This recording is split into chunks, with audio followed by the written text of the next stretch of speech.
Hey guys, what's up? This is Insanity. Got a game of Destiny 2 on Countdown, or Search and Destroy, as that's pretty much what it is, minus the ability to revive teammates. And I'm in a party with two people I shall not disclose the names of. Although they played the game for some time already, they wanted to know some way of powering up their light levels, and were either partially aware or unintentionally oblivious of the milestones challenges in their director menu. One of them had a Crucible milestone that they needed to complete, and it required them to play 2 competitive matches. The other just needed to complete the standard Call to Arms Crucible milestone and was about halfway through. Hence, I went to play the Crucible with them. I usually complete my Call to Arms Crucible milestone upon reset immediately, so I didn't need to go there again, but I did so anyway for them. Disposable gear for gunsuit materials and reputation tokens are about the only thing I got out of it. It was still pretty fun though. I generally stick with quick play for my Crucible milestone since I feel that I'm more likely to yield about 15 to 20% progress per match. But for a person in my party who needed to do the basic Call to Arms milestone, competitive seemed to yield more progress within a single match. I'll probably still stick to quick play though. Being able to get control and generally getting double-digit kills and a number of zone caps appears to give a good amount of progress. It's even easier with the Iron Banner playlist, being strictly control and no other game type, so that makes it all the more better. Although, of course, Iron Banner is only temporary. Anyway, part of doing this commentary is to talk about my experience with Destiny. I got the first game and uploaded 1 or 2 games of it on my channel, but I was never really into Destiny. I don't remember when I got it, but when I got it, it was probably the time I got my supercomputer that could run PC games, and I believe that was sometime around fall 2015 or so. I was more concentrated on Steam and emulation upon getting that, and if not that, my PS3 also had some good stuff going on with RPGs. And if not that either, I was also not buying yearly PS Plus subscriptions to play online on a PS4 then, so I will only be playing a bit of Destiny here and there.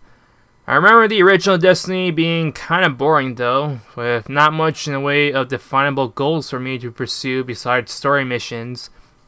And I was also not into the whole loot and level grinding process back then. I do remember the aiming being extremely stiff though, and this wasn't taking my mouse aiming experience into account, but with my experience of console Call of Duty. Compared to Call of Duty, aiming was absolutely dreadful for me on Destiny 1. Aim assist does exist, but it never felt like I was on point. But it's kind of funny in hindsight, considering that I can aim much better on Destiny 2, which still has rigid aiming. I don't know if there's something wrong with my controller, but if I move it to the left to turn left, it's very stiff. But when I move it to the right to turn right, it's a lot faster. I'm pretty sure this wasn't on purpose from Bungie, but it's for this reason that I dislike doing the Crucible milestone. It's hard for me to be competitive if my ability to turn is hindered by this weird mechanic in place. Of course, I do put up with it, but I can't help but compare it to Call of Duty, where the aiming movements are much more fluid and fast compared to Destiny's. In any case, Destiny 2 is nicely streamlined compared to Destiny 1, and I overall have a much better time now that I am more in tune with the whole grinding process, on top of power leveling and getting new equipment and gear.